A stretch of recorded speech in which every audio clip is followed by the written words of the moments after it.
Most home buyers are walking into the market with outdated advice from parents, friends, social media, or headlines that simply don't match today's market anymore. And honestly, some of these myths are costing buyers tens of thousands of dollars, causing them to wait too long, or stopping them from buying entirely. So today I'm breaking down 25 home buying myths that buyers need to stop believing in 2026. And if you're thinking about buying anywhere around Lake Travis or the greater Austin area, this video may save you from making a very expensive mistake.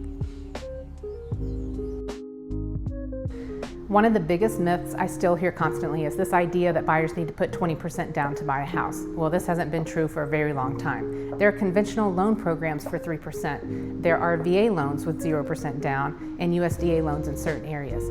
Many buyers are getting into homes with far less cash than people think. Now, does a larger down payment help sometimes? Absolutely. It may lower your payment, it may improve your rate, and it may eliminate PMI. But another mistake buyers make is draining every dollar they have just to put more down. Then they move into the home and then suddenly they need furniture or they have to do some repairs. They want window coverings, a refrigerator, or emergency savings. I would much rather see buyers maintain healthy reserves than become house poor on day one. And let's talk about credit for a second. Another huge myth is that you need perfect credit to buy. You do not. I have seen buyers purchase homes with the credit situations that they thought would completely disqualify them. What matters is understanding the strategy. The same thing applies to student loans and self-employment. Having student loans does not automatically prevent you from buying. Being self-employed does not automatically prevent you from buying. You simply need the right documentation, the right lender, and the right preparation.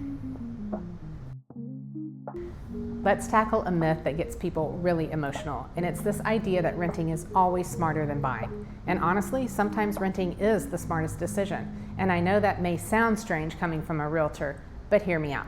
Buying a home is not automatically the right answer for everybody in every stage of life. If you think you might move in a year or two, or if your job situation feels uncertain, if you're still rebuilding finances, or if you simply aren't emotionally ready for the responsibility of home ownership, renting can absolutely make sense. There's nothing wrong with renting.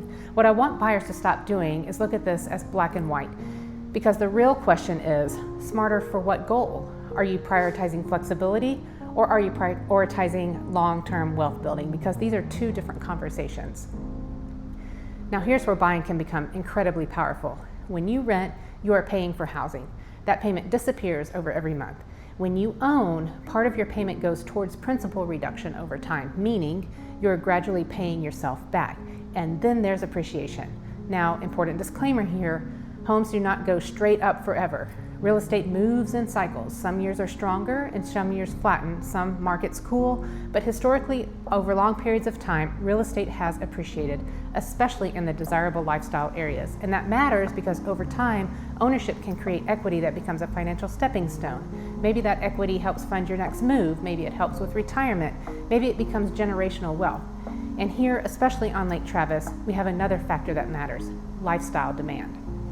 People move here for reasons that are deeply personal. The lake, the hill country views, remote work flexibility, golf, marinas, nature, the slower pace of life. And people tend to hold on to homes in the areas that they truly love. But I also want to say something really important. Buying is not just about math. It's also about lifestyle. Some people love the freedom of renting. No maintenance, no repair cost, easy mobility. And others love the stability of owning, painting walls, making it their own, having roots in a community. So whenever buyers ask me, Emily, should I rent or buy? My answer is always, let's run the numbers and talk about your goals, because there's no one-size-fits-all answer. Okay, this next myth is one I think actually cost buyers opportunities. The idea that fall and winter are bad times to buy. Most buyers think spring is the only season to purchase a home, and yes, spring is busy. More listings hit the market, family wants to move before school starts, there's usually more inventory, but here's what most buyers miss. More buyers are showing up too. There's more competition, more bidding wars, more emotional decision making, sometimes the pressure to move fast, and that can mean paying more. Now compare that to fall and winter, something interesting happens. Many buyers mentally check out. They're distracted by the holidays, school schedules, travel, year-end work, so competition often slows down. And when competition slows, negotiation opportunities can improve. Now, do you have fewer homes to choose from? Sometimes yes, but here's the question I always ask buyers. Would you rather have more choices or better leverage? Because in slower seasons, sellers are often more motivated. Think about it. If someone keeps their home on the market during the holidays, there's usually a reason. Maybe they relocated. Maybe there's a financial deadline. Maybe they already bought another house. Maybe they're just simply tired of carrying the home.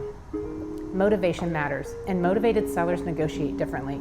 I have absolutely seen buyers get stronger pricing, seller concessions, closing cost credits, rate buydowns, and better terms during slower seasons, especially in markets where inventory builds.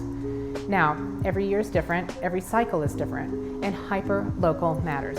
What happens nationally may not happen the same way in Austin, North Lake Travis, or even South Lake Travis, but I can tell you this, some of my buyers have gotten incredible deals during slower months because they were simply less competition. And honestly, one of my favorite times to negotiate for buyers is when everybody else is distracted. That can create opportunity. So if you're thinking we should probably wait until spring, well, maybe, but maybe it's worth having a conversation first, because timing the season is not nearly as important as timing the opportunity. All right, let's talk financing, because there are a lot of myths around mortgages that confuse buyers and honestly stop people from moving forward. And that first myth, you should find a house before talking to a lender. I completely understand why buyers think this is the right thing. Most people assume I'll just find the house first and then I'll go figure out financing. But honestly, that is absolutely backwards. And I see buyers get themselves into trouble this way all the time because they're buying a house and that's emotional. You walk into a beautiful kitchen, you see the lake view, you picture family gatherings, you imagine your furniture in the house, and then suddenly you're emotionally attached.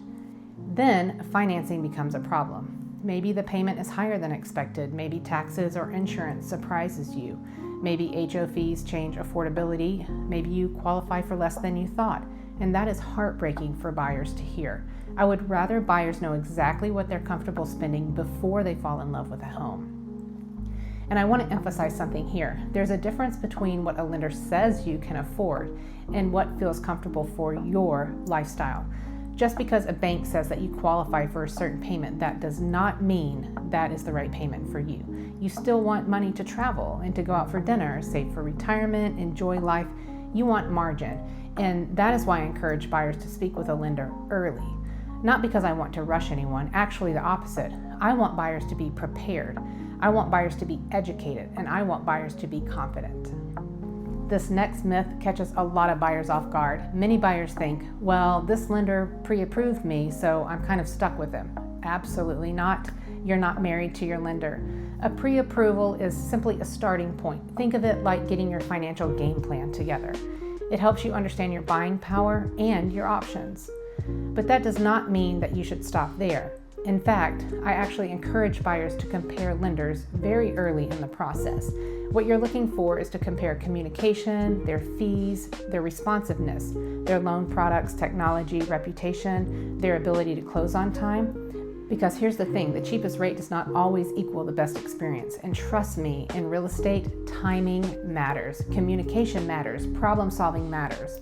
Now, I do want to give one important caution here. Once you're under contract, that is not the time to start shopping lenders. Can it be done? Yeah, sometimes, but rarely. But changing lenders late in the process can create delays, reset timelines, and sometimes create unnecessary stress. And when sellers are waiting for a closing, delays make people nervous. So shop lenders before you are under contract. Another huge misconception buyers have is thinking, well, my lender quoted me 6%, so that's my rate. Well, not necessarily. Mortgage rates move, sometimes daily, sometimes multiple times a week, and there are many factors that influence your actual rate. Your credit score, your loan type, down payment, your debt to income ratio, the property type, loan amount, even market conditions. Your lender is generally giving you an estimate based on current conditions when you get pre-approved, but your actual rate usually gets locked once you're under contract on a specific property. And buyers should understand something really important. Your first rate does not have to be your forever rate. People refinance all the time, and I know local lenders that will allow a rate change at any time before closing. In fact, many buyers today are buying with the mindset of, if rates improve later, I can refinance. Now, that doesn't mean that buyers should overextend financially. The payment still has to make sense today. But buyers sometimes freeze because they think, oh, I have to wait for the perfect rate. And honestly, perfect timing rarely exists. Now let's talk about another myth, the idea that everyone should automatically close with a 30-year fixed mortgage. Now, for many buyers, a 30-year fixed loan is fantastic. Predictable payment, stability, consistency, there's real comfort in knowing that your principal and interest payment is not changing. But that doesn't mean it's automatically the best fit for everyone. Sometimes a 15-year loan makes sense, especially for buyers focused on paying off debt aggressively or building equity faster. Sometimes adjustable rate mortgages or ARMs can make sense, and that's the way I bought my first house. And I know some people hear adjustable rate mortgage and they immediately start to panic. But hear me out. An ARM is not automatically scary for the right buyer in the right situation. It can actually be a very strategic tool. For example, if someone knows that they're likely moving in 5 to 7 years, why pay for 30 years of certainty that they may never use? Sometimes an ARM can offer lower initial payments, lower rates depending on the market conditions. Now, it doesn't mean that it's for everybody, far from it. But the point is this, good financing is personal. It should match your goals, your timeline, your risk tolerance, your financial comfort level. And this is why I always encourage buyers to ask questions and truly understand their loan options. The next myth, I really want buyers to stop believing that all lenders are the same, because they absolutely are not. And honestly, this one can make or break a deal. I've seen it. I've seen incredible lenders save transactions, and I've seen bad lenders nearly destroy them. Here's what buyers often focus on: who has the lowest rate. Yes, absolutely, rate matters. Of course it matters. But it's not the only thing that matters. Here is what else that matters. Can they actually close on time? Do they communicate? Will they answer the phone? Do they proactively solve problems? Are they transparent about the fees? Will they call the listing agent and strengthen your offer? Because in competitive situations, the lender really matters. I've had listing agents call me and say, hey, who's the lender on this? Because reputations really matter in this industry. Strong lenders can make sellers feel more confident, and weak lenders can make offers feel risky. And I'm going to tell you something I've learned after doing this for many years. The cheapest lender up front is not always the cheapest lender in the end. Missed deadlines, bad communication, unexpected fees, poor execution, those things can cost buyers far more than they realize. So when buyers ask me, hey, Emily, who should I use? My answer is always, let's talk about your goals to find someone who fits you. And it will most likely be a local lender that views you as their client, and not typically a big bank that views you as a number, because financing is not one size fits all. One of the smartest things buyers can do before looking at homes is talking to a lender first, not after, before. Because a pre-approval gives you clarity. It tells you what payment feels comfortable, what taxes and insurance may look like, and what price range actually works for your lifestyle. And here's another myth. You don't have to stay with the lender who pre-approves you. You should absolutely compare lenders early in the process. Now, once you're under contract, that becomes trickier. Changing lenders late can create delays and risk the transaction. Another misconception is buyers thinking the rate they see during the pre-approval is guaranteed. Rates move constantly, sometimes daily. Your actual rate actually gets locked in after you go under contract. And not every buyer automatically needs a 30-year fixed loan. Sometimes adjustable rate mortgages make sense depending on goals, timelines, and rate environments. The bigger point is this: good lenders educate, great lenders strategize, and trust me, all lenders are not the same. Communication matters, closing on time matters, problem solving matters. All right, let's talk about some of the biggest myths buyers believe when it comes to negotiation, fixer-uppers, and finding opportunities in the market. Because honestly, some of these myths can cost buyers a lot of money. Let's start with the HGTV myth, the idea that buying a fixer-upper automatically saves money. And listen, sometimes it absolutely can.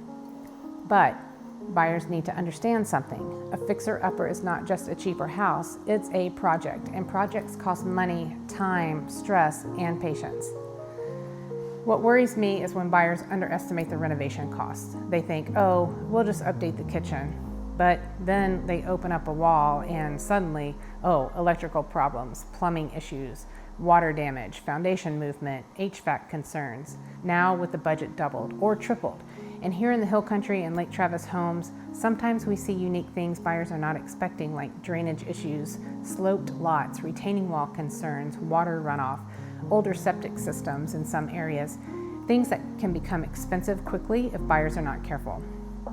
Now, I don't want to scare buyers away from fixer-uppers. Some of my buyers have made incredible financial decisions buying homes with cosmetic issues. In fact, I have. Carl, my husband, looks for CCO, colors, clutter, and odors when looking for a home. Ugly paint, easy. Bad flooring, fixable. Outdated cabinets, manageable. But there is a huge difference between cosmetic ugly and expensive ugly, and that's a very different conversation. What I usually tell buyers is, before you fall in love with a fixer-upper, get contractor opinions, understand the costs, know your comfort level, and then ask yourself honestly, do I really want a renovation project? Because some people love it, and then some people realize very quickly, I hate living in construction. This next myth, I really want buyers to stop believing, because some of the best opportunities come from homes that have been sitting. Now, can a long market sometimes signal a problem? Sure, absolutely. The sellers are unrealistic on price. Sellers or their agent are difficult to work with. Maybe there are conditional issues. Maybe the layout is difficult. Maybe there are location challenges.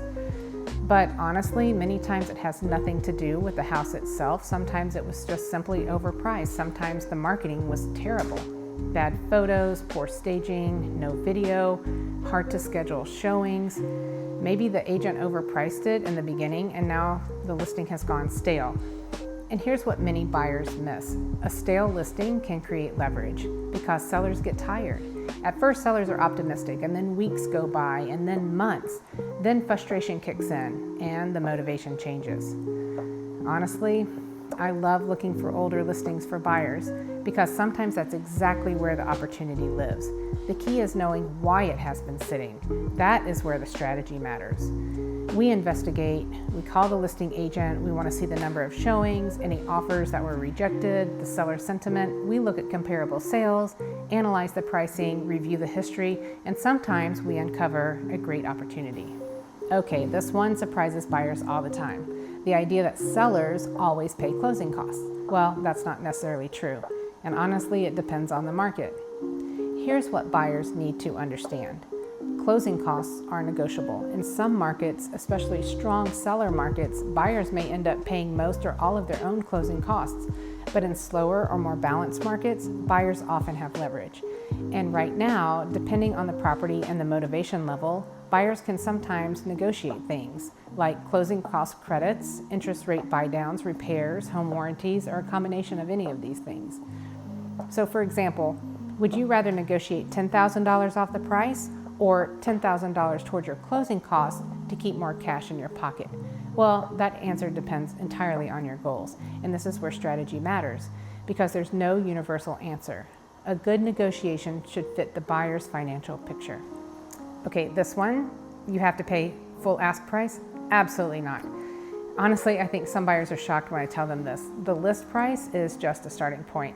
That's what the seller hopes to get, not necessarily what the home is worth, and definitely not always what the buyer will pay. Everything in real estate is negotiable. We're talking price, closing costs, repairs, move-out dates, furniture, interest rate buy-downs, inspection items. And the negotiation strategy changes based on market conditions. In competitive markets, maybe we go strong. In slower markets, maybe we negotiate harder. Maybe we ask for concessions. Maybe we leverage days on market. Maybe we use comparable sales to justify pricing. This is one of the reasons buyers benefit from having someone local who understands how hyper-local markets behave. Because what works in Austin proper may not work in Lago Vista. What works in Cedar Park may not work in Round Rock. Every micro market behaves differently. This next myth stops a lot of buyers before they even start. Buyers are thinking, well, I'm financing, so I probably can't even compete with an all-cash offer, and that's simply not true. Now, cash offers are attractive, of course they are. They remove financing risk, they can often close faster, and sellers like the certainty. But buyers absolutely can win with financing all the time. The key is making your financing offer stronger. How? A strong pre-approval, a lender with a good reputation, clear communication between the agents, sometimes larger earnest money, flexible timelines, maybe shortening contingency periods when appropriate, maybe structuring the offer differently. I have absolutely seen financed offers beat cash, and I do it all the time. Why? Because not all cash deals are the best offers. Sometimes the cash offers are less. Sometimes the terms are worse. Sometimes the seller likes a different timeline better. Sometimes the finance buyer simply feels more reliable, and honestly, this is where the strategy matters. Winning is not always about paying the most. It's often about creating an offer that solves the seller's biggest problem. This next group of myths, these can become very expensive if buyers get them wrong, because we're talking about protecting yourself after closing. And honestly, some mistakes buyers make here can cost tens of thousands of dollars. Let's start with one of the riskiest myths I hear. Maybe we should skip the inspection to save some money. Please do not do that. I understand where this comes from, especially if buyers feel pressure. Maybe they're competing, or maybe they're emotionally attached already to the house. Maybe they're trying to make their offer look a little bit sweeter and stronger. But skipping an inspection to save a few $100s can turn into one of the most expensive decisions that you make, because homes are complicated, even beautiful ones, even expensive homes, even homes that look perfect. I've seen hidden roof problems, foundation concerns, drainage issues, major HVAC repairs, electrical problems, plumbing leaks, moisture intrusion, and many of these things were invisible during a normal showing. Because remember, during a showing, you're seeing the house at its best. The lights are on, the music might be playing, it smells nice, everything looks polished. But inspections are where we slow down and we ask, what's really going on here? Now, does an inspection guarantee perfection? No, inspectors are human, and homes are complex. Even inspectors cannot see through walls. But inspections dramatically reduce your risk, and they often give buyers leverage. Maybe we negotiate repairs. Maybe we negotiate towards repairs, negotiate pricing. Maybe the buyer decides the risk is too high and he walks away. That inspection period is there to protect you. The next myth, I really want buyers to stop believing, because I hear it constantly. Oh, it's new construction, so we don't need an inspection. No, please still get one. And I say this as someone who sells a lot of new construction. Here's the reality. Builders are building dozens, sometimes hundreds of homes, and there are many moving parts. I mean, they've got electricians and plumbers, roofers, framers, HVAC teams, painters, the installers, tile, cabinet, different subcontractors are everywhere, and humans make mistakes. Now, most builders want to do the right thing, but mistakes do still happen. I've seen things like missing insulation, HVAC systems installed incorrectly, improper draining and grading, electrical concerns, missing flashing around doors, plumbing issues, doors that don't seal properly, and yeah, even on expensive homes. I mean, even luxury homes, even $1 million homes. And here in Austin, drainage matters, slope matters, foundation performance matters, water movement matters, especially with our terrain. So an inspection is just simply another layer of protection. And the good news, if issues are found before closing, the builder generally fixes them. And that's exactly when you want to discover the problems, not after you move in. Another myth that freezes buyers is this idea that if I buy now, well, I'm stuck with this rate forever. We talked about this before, that's not true. Refinancing exists for reasons, and millions of homeowners have done that over time. Now, does refinancing cost money? Yeah, there are fees, appraisals, lender costs, closing expenses, but refinancing is simply a financial tool. Sometimes it makes sense and sometimes it doesn't. For example, if rates drop meaningfully and refinancing lowers your payment substantially, it may absolutely be worth it. If refinancing helps you shorten your loan term, that could make sense too. If refinancing helps eliminate the mortgage insurance, well, that might be smart. The key question is, does the math work?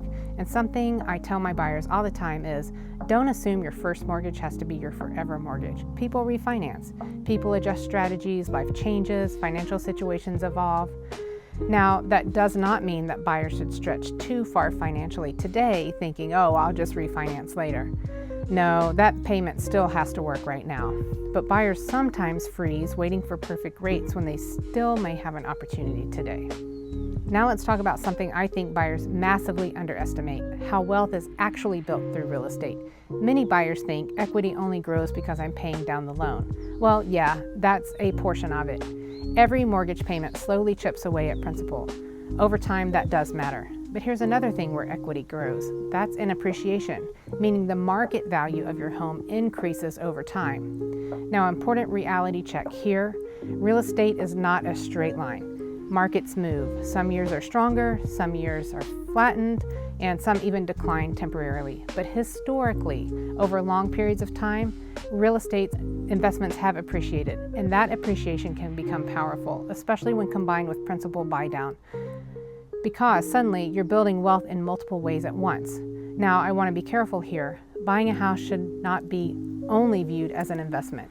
If you're buying a place to live, to build memories, to create stability, over time, owning real estate has helped many people create long-term wealth. And I have seen this firsthand. Buyers who purchased years ago now have equity like they never imagined. Equity that helped them move up, equity that helped fund retirement, equity that gave them options. And honestly, this is one reason I encourage buyers to think long-term, because real estate tends to reward patience. Okay, before we wrap up, there's one last category buyers need to understand, and that's how buying a home has changed in today's market and what representation actually looks like in 2026, and one of the biggest misconceptions that buyers still have about working with an agent. See you in the next chapter. Real estate has changed, and buyers who still think the process works exactly the same way it did 5 or 10 years ago are often surprised. Let's start with one of the biggest misconceptions buyers have right now, and it's the idea that if I work with a buyer's agent, automatically I have to pay them completely out of my pocket. Well, that's not necessarily true. And honestly, this is where a lot of confusion exists, because the rules around commissions became more obvious. Historically, sellers commonly paid for compensation for both the listing agent and the buyer's agent, and that was the norm for a very long time, but the industry changed. Today, buyers are required to sign a written agreement with their agent before touring homes, and that agreement explains how the buyer agent may be compensated. Now, what I really want buyers to understand is that every transaction can be structured differently. A lot of times, sellers still offer compensation towards the buyer's agent, and sometimes the buyers contribute. So there's no longer one universal answer. Really, there never ought to have been. And honestly, this is exactly why buyers need guidance, because this is where the strategy matters. Would it make more sense to negotiate price, seller concessions, closing costs, agent compensation? There are multiple ways to structure a deal. And what works best depends entirely on the house, the market, the seller, and the buyer's goals.